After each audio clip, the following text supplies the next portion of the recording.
이 시간에 함께 하신 하나님 말씀 베드로후서 2장 7절에서 11절까지 말씀입니다. 베드로후서 2장 7절로 11절까지.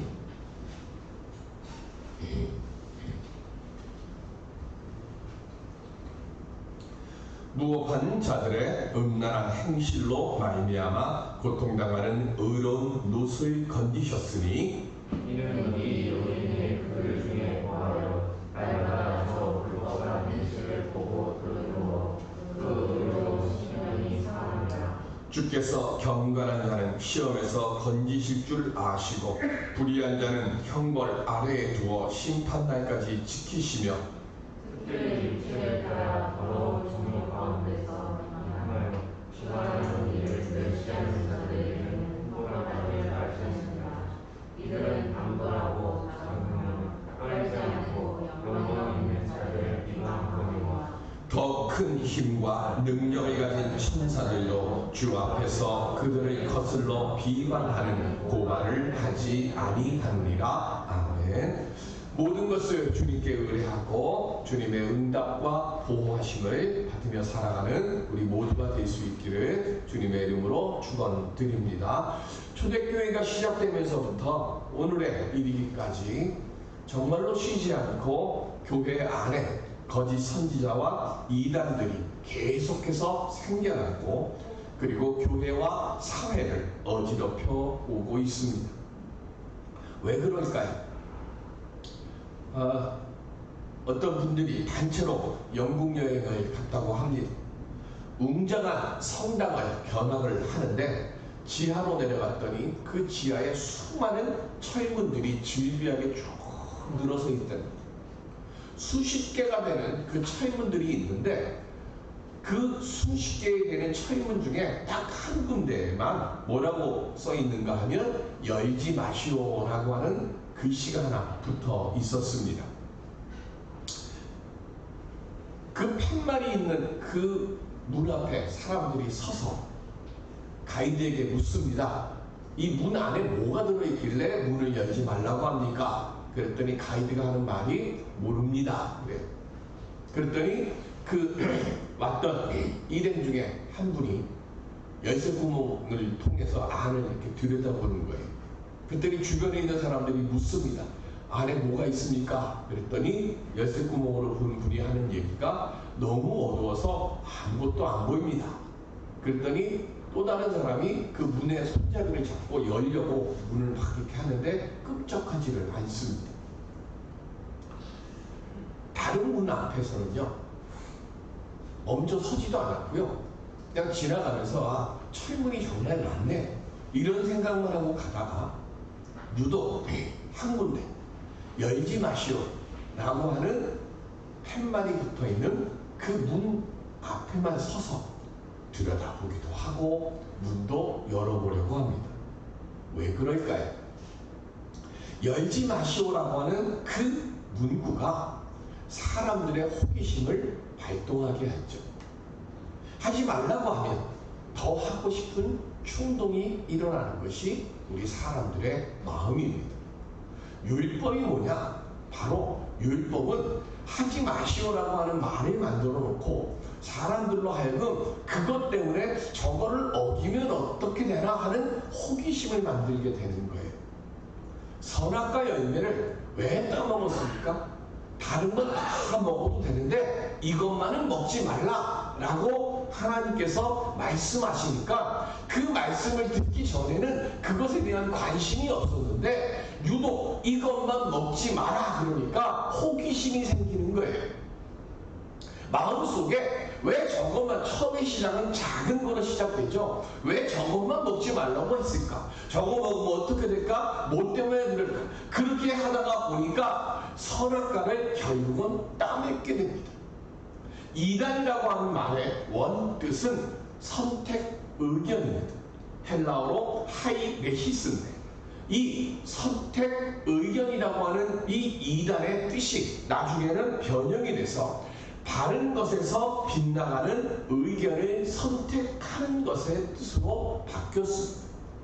옳은 걸 선택하는 게 아니라 바른 것에서 어긋난 것을 선택하는 쪽으로 가는 것, 이게 이단이 되는 거예요.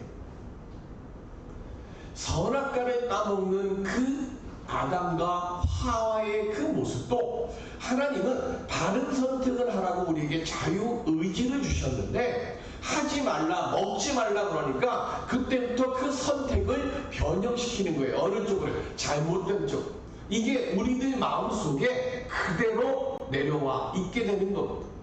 우리도 마찬가지. 왜 이단이 그리고 거짓 선지자, 거짓 교사들이 왜 교회에서 그리고 이 세상에서 끊임없이 일어날까요? 우리에게 있어서는 하지 마시오라고 하는 규범이 하나 있습니다.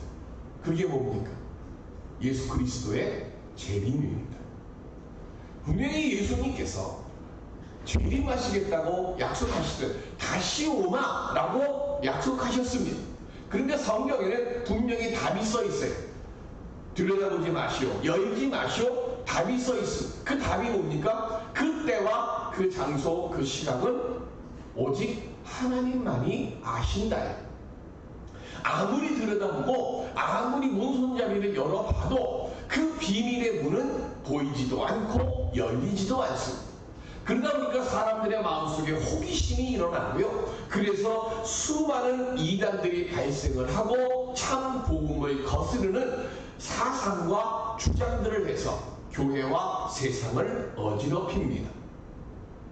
믿음으로 우리들이 반드시 지켜야 할 것, 부활신앙과 재림신앙입니다. 이 약속들은 절대로 열면 안 되고 들여다보면 안 되고 의심하면 안 되는 문과 같습니다. 그런데 이단들은요, 이 문을 왜곡하고 자신들뿐 아니라 다른 수많은 사람들을 멸망으로 이끌어가고 있습니다. 지금도 마찬가지입니다. 그럼 우리는 어떻게 해야 할까요? 우리가 이단과의 싸움에서 이기기 위해서는 먼저 분명히 알아야 할 것이 있습니다. 이단과 거짓 선지자, 거짓 교사들은 왜 이런 일들을 하는가 하는 거예요. 그 이유를 사도 바울은 빌립보서에서 이렇게 말씀합니다. 빌립보 3장 19절입니다.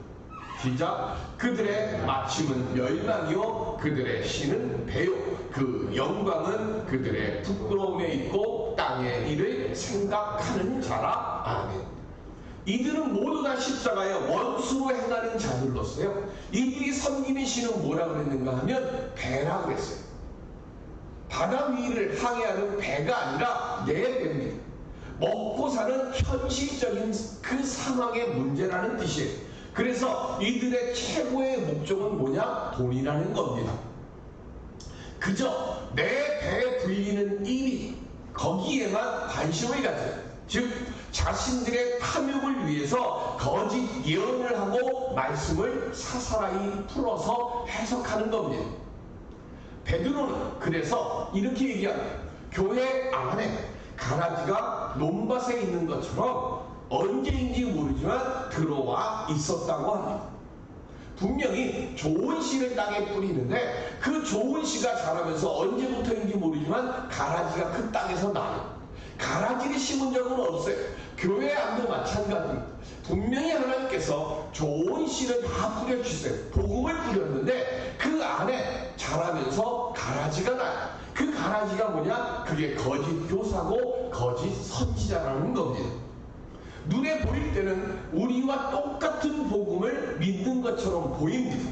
그런데 이들이 이단에 가만히 끌어 들어와서 교회를 어지럽히고 자신들의 배를 채운다는 것이죠.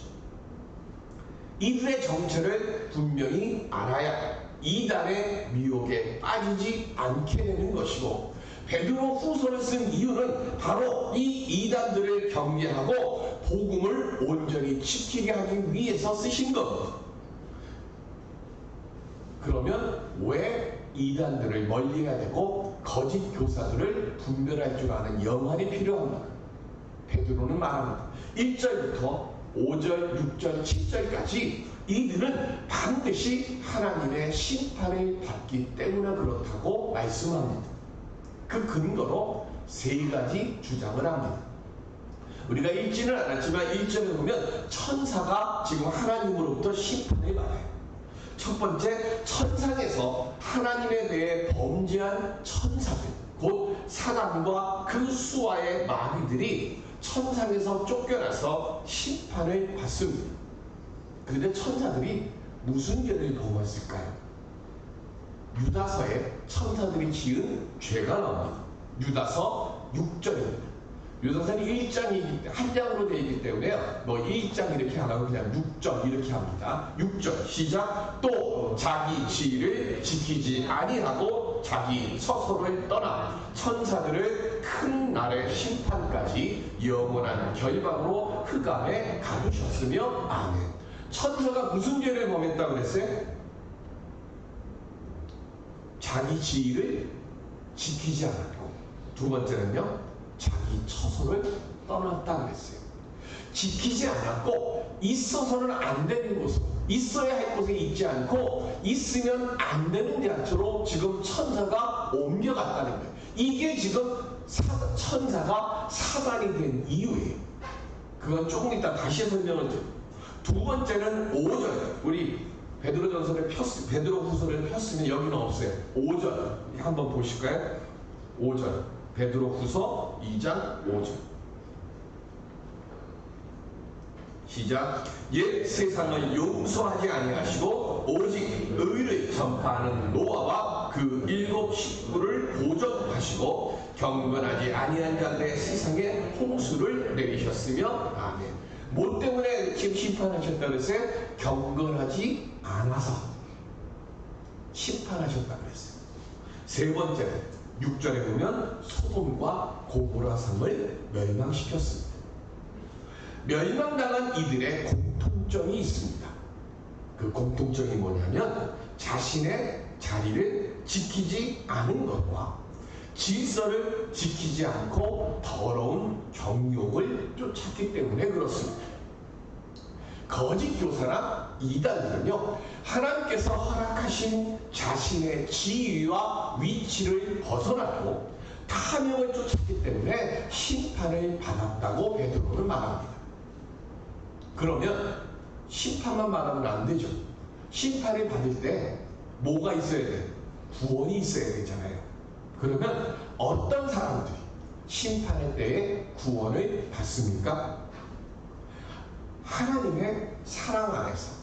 자, 심판받는 이유가 뭐예요? 자신의 자리를 지키지 않은 사람들이 심판을 받아요. 그럼 반대로 구원을 받는다면 누가 구원을 받습니까? 자신의 자리를 지키는 사람이에요.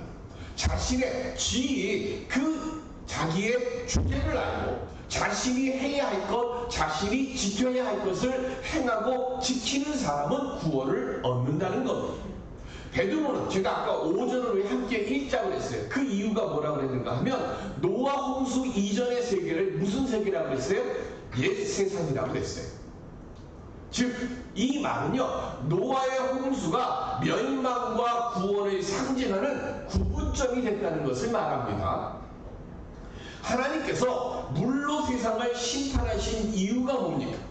창세기 6장에 보면 사람의 죄악이 세상에 가득하고 모든 계획이 항상 악했기 때문에 하나님께서 옛 세상을 멸망시켰다고 그랬습니다. 그러면 왜 노아는 구원을 얻었을까요? 본문 5절 우리가 함께 봉독했던 5절에 보면 노아는 무슨 사람이라고 했어요? 의를 전파하는 사람이라고 그랬습니다. 즉 하나님으로부터요 은혜를 받았어요. 하나님으로부터 음성을 받았어요.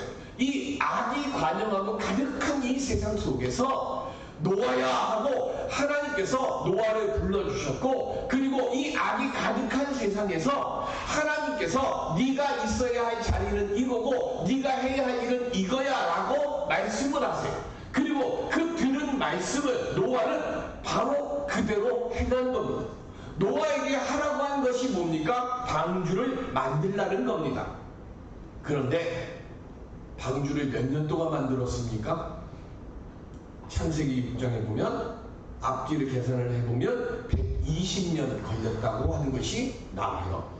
120년 동안 자기의 자리를 지켜요. 그리고 자신이 한 일을 하고, 그리고 자신의 위치를 분명히 깨닫습니다. 수없이 많은 사람들이 조롱했거든요. 왜 만남의 교회 다니냐고, 왜 교회 다니냐고 사람들이 조롱해. 그런데 끊임없이 내 믿음의 자리를 지켜갑니다. 노아가 120년 동안 하늘에서, 성경을 따로 보면 하늘에서 비가 내린다는 것이 무엇인지 모르던 그 세상에, 그 날에 홍수가 오고 이 세상을 하나님께서 물로 쓸어서 심판하신대요. 그 말의 뜻이 뭔지도 모르면서 노아는 하나님이 방주를 지으라고 하니까 왜요? 어떻게 해요? 묻지도 않고 그냥 120년 동안 노아는 방주를 짓습니다. 이게 노아가 구원을 받은 이유예요. 이게 노아가 의를 전파하는 사람이라고 인정받은 이유예요. 그리고 이런 노아와 하나님께서 뭐 해주셨는가 하면 동행해 주셨습니다. 어떻게 동행해 주셨는가를 우리가 알 수 있는가 하면 창세기 6장 22절에 보면 시작, 노아가 그와 같이 하여 하나님이 자기에게 명하신 대로 다 준행하였더라. 아멘. 120년 동안 방주를 지으면서요, 창세기 6장 22절뿐만 아니라 창세기 10장 5절에도 똑같은 말씀이 나와요. 노아는 하나님께서 명하신 그 일을 다 뭐 했다고요? 준행했다 하는 거예요. 즉 노아는 하나님의 말씀에 절대적으로 순종을 했고, 흔들릴 때만 120년 동안 방주를 짓는데요, 왜 흔들릴 때가 없겠습니까? 흔들릴 때가 있어요. 그런데 그렇게 흔들릴 때마다 하나님께서 그와 동행해 주셨어요. 그래서 그와 동행해 주시면서 너의 자리를 지키고 네가 해야 할 일을 하라고 노아에게 함께 격려해 주시고, 그 일을 할 때 노아의 손을 붙잡아 주셨어요. 그렇게 하니까 노아는 하나님이 명하신 모든 일들을 다 준행한 자가 된 겁니다. 그래서 구원을 받습니다. 두 번째 구원자가 나옵니다. 그런데 이거는 사실은 퀘션 마크가 달려요. 이 사람이 10절에 보면 두 번째 구원한 사람 이름이 나오죠. 누구죠? 롯입니다. 그런데 롯에 대해서 말할 때 뭐라고 말씀을 하냐면 7절에 보면 의로운 롯을 건지셨으니 이래요. 롯이 의로울까요? 롯이 의롭습니까? 자, 소돔과 고모라의 죄는요, 두 가지가 있습니다. 첫 번째는 우리가 잘 아는 음란함이죠. 동성애를 영어로 표현할 때요, 동성애가 두 개가 있어요. 근데 여성끼리 할 때는 레즈비언이라고 표현을 하고요, 남색할 때는 뭐라고 얘기하는가 하면 소돔이라고 합니다. 소돔이 어디서 들어본 얘기죠? 소돔에서 나온 말이에요. 그러니까 우리는 소돔, 고모라 하면 뭘로 하는가 하면 남색하는 음행한 도시예요. 이게 첫 번째입니다. 두 번째 제목이 있습니다. 에스겔 16장 49절로 50절에 보면 시작, 내 아우 소돔의 죄악은 이러하니 그와 그의 딸들에게 교만함과 음식물의 풍족함과 태평함이 있음이며, 또 그가 가난하고 궁핍한 자를 도와주지 아니하며 거만하여 가증한 일을 내 앞에서 행하였습니다. 그러므로 내가 보고 곧 그들을 없이 하였느니라. 아멘. 교만했어요. 하나님께서 먹고 사는 것에 대해서 풍성함으로 풍족함으로 주셨어요. 잘 먹고 잘 살아요. 지금 우리 대한민국에서 가장 잘 사는 동네가 어디입니까? 하면 우리 강남 할것. 그러면 강남에 가난한 사람 없을까요? 아무리 잘 사는 동네라 할지라도 힘들고 어려운 사람들이 있어요. 그러면 뭐 하라고? 힘들고 어려운 사람, 너희들이 풍성히 받았으니까 그들에게 나누고 베풀고 그들에게 먹고 사는 것 때문에 염려하지 않도록 서로 사랑을 나누어라. 내가 그런 뜻으로 너희에게 풍성함을 줬는데 너희들은 복에 겨워서 뭐 하는 거예요? 내 배 채우기에만 급급했다는 거예요. 그리고 그 복에 겨우다 보니까 정상적인 방법으로는 만족을 못 느껴. 그래서 뭐 하는 거예요? 남색을 하는 겁니다. 이런 두 가지의 이유로 소돔과 고모라가 멸망을 당한 겁니다. 그런데 음행과 의와 공평을 행치 않고 가난한 자를 억압한 이 땅에 롯이 지금 살고 있어요. 그런데 롯이 의로운 롯이래요. 의로워서 롯이 의로운 자인가? 분명히 롯은 노아처럼 의를 전전한 사람 아니에요. 그런데 왜 롯을 의롭다고 했을까요? 하나님의 천사가 얘기합니다. 롯에게 뭐라고 얘기하죠? 빨리 이 도시를 도망가라. 하나님께서 이 도시를 심판하실 거다. 소식을 듣고 자기의 두 딸의 정원자들이 있었어요. 그래서 그 정원자들에게 가서 이야기를 합니다. 그런데 정원자들이 같이 갔습니까? 안 갔습니까? 예비사인들 둘 다 하나도 안 나왔어요. 그 이야기는 롯은 영향력도 별로 없는 사람입니다. 의롭게 하자고 막 다니면서 마을 사람들에게 막 노아처럼 부딪히거나 싸운 적도 없어요.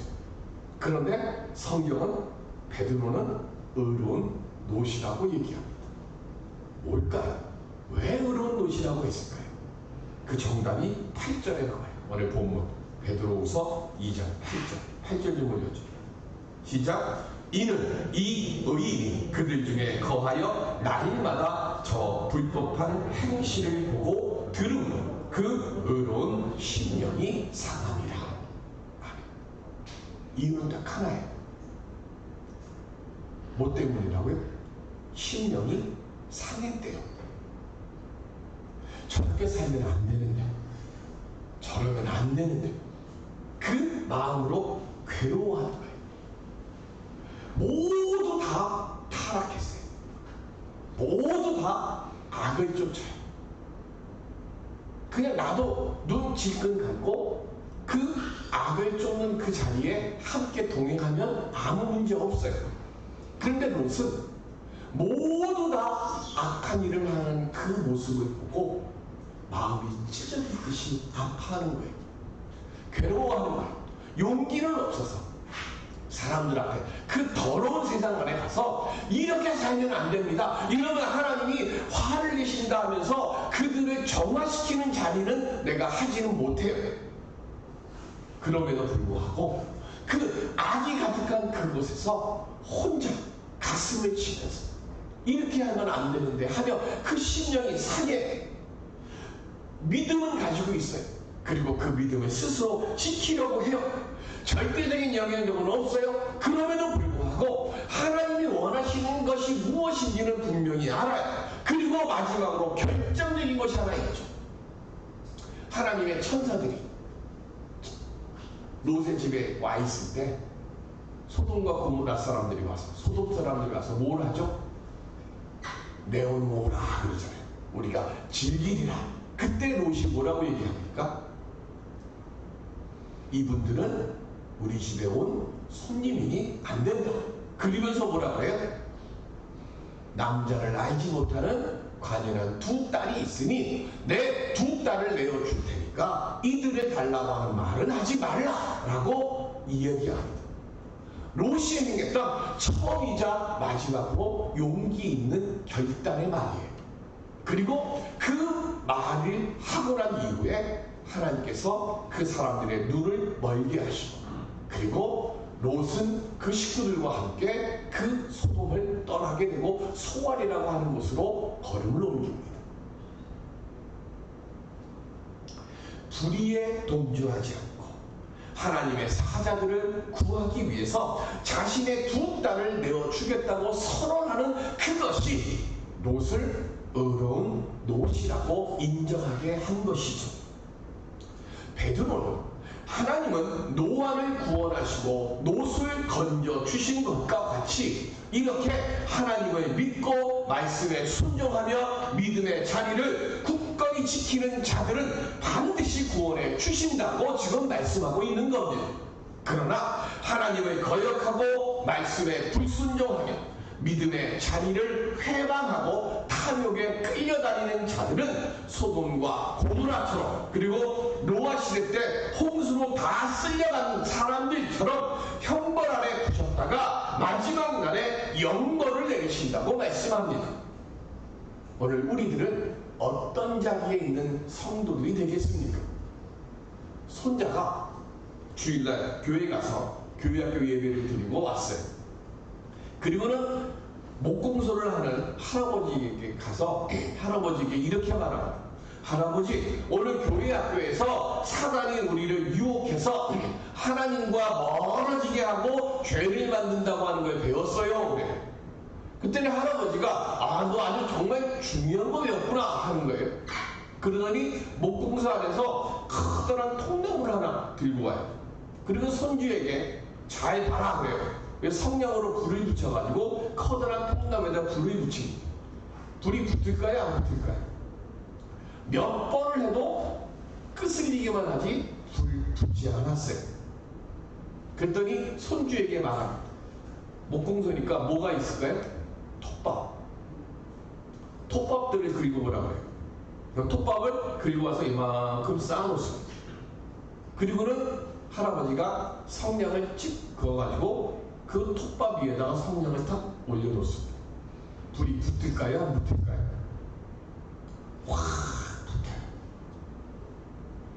할아버지가 말씀합니다. 사단은 처음부터 통나무처럼 큰 거에다 불을 붙이는 게 아니야. 이 톱밥처럼 아무것도 아닌 것 같은 그것에다가 사람을 분노하게 만들고, 사람을 미워하게 만들고, 사람을 실족하게 만드는 그 작은 것에 불을 붙여가지고 결국은 커다란 통나무도 태워버리는 거예요. 그러니까 항상 작은 것에 신중하고, 작은 것에 집중하고, 작은 것에 노하지 말라고 가르칩니다.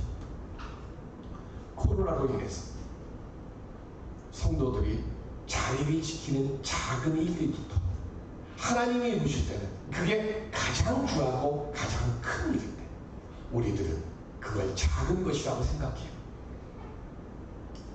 성도는 가장 작으면서 가장 크고 가장 확실하고 가장 분명한 것이 뭐예요? 자신의 예배의 자리를 지키는 것. 이단이 왜 생겼다고요? 자신의 자리를 지키지 않아서요. 천사가 왜 타락했어요? 자신의 자리를 지키지 않았고, 자신의 처지를 생각하지 않고, 자신의 자리에서 이탈해서 하나님의 권위에 도전했기 때문에 천사가 사단이 된 거예요. 내 자리와 내 위치를 지키지 못한 천사나 거짓 교사나 소돔과 고모라의 사람들은 결국은 돌이키지 못할 심판을 당하고 맙니다. 오늘 베드로는 우리에게 말씀합니다. 가장 크면서 가장 분명하면서 가장 복된 일이 무엇인지 알아요. 자리를 지키는 겁니다. 내가 해야 할 일, 분수를 아는 겁니다. 가장 사람을 시험에 빠뜨리고 사람을 쓰러뜨리는 것이 무엇인지 아니까 내 자리를 지키지 못하는 겁니다. 모든 복과 화는 어디서 시작하느냐? 내 믿음의 자리를 깨닫고 그 자리를 지키고 그곳에서 하나님께서 원하시는 그 말씀을 사모하고, 그러면서 하나님께서 내게 주시는 그 맡겨져 있는 직분과 일들을 감당하기 위하여 주님, 이 직분을 감당할 수 있는 능력을 제게 주시옵소서 주께 구하고, 노아처럼 그래서 120년 동안 넘어지고 쓰러지게 할 때마다 하나님으로부터 지켜지고 세워짐을 받는 그 믿음의 자리를 이어갈 때, 그때 하나님 심판의 때에 구원자의 자리에 우리를 굳건히 세워주시는 은혜로 응답해 주실 줄로 믿습니다. 중요한 건 내가 해야 할 일이 무엇인지를 알고, 내가 지켜야 할 것이 무엇인지를 알고, 그래서 그 자리를 굳건하게 지켜가기 위하여 주여 주님의 맡겨주신 그 사명을 감당할 수 있는 믿음과 그리고 사명과 그리고 소명을 잃어버리지 않도록 저를 붙잡아 주시옵소서. 주께 그렇게 구하며 나아갈 때 그때 주님께서 우리에게 그의 합당한 은혜의 복으로 응답해 주실 줄로 믿습니다. 이 은혜의 역사를 주님께 기쁨으로 고백할 수 있는, 그래서 세상과 주의 몸된 교회에 하나님의 영광을 드러내는 자로 살아가는 우리 모두가 될 수 있기를 주님의 이름으로 축원드립니다. 기도하겠습니다.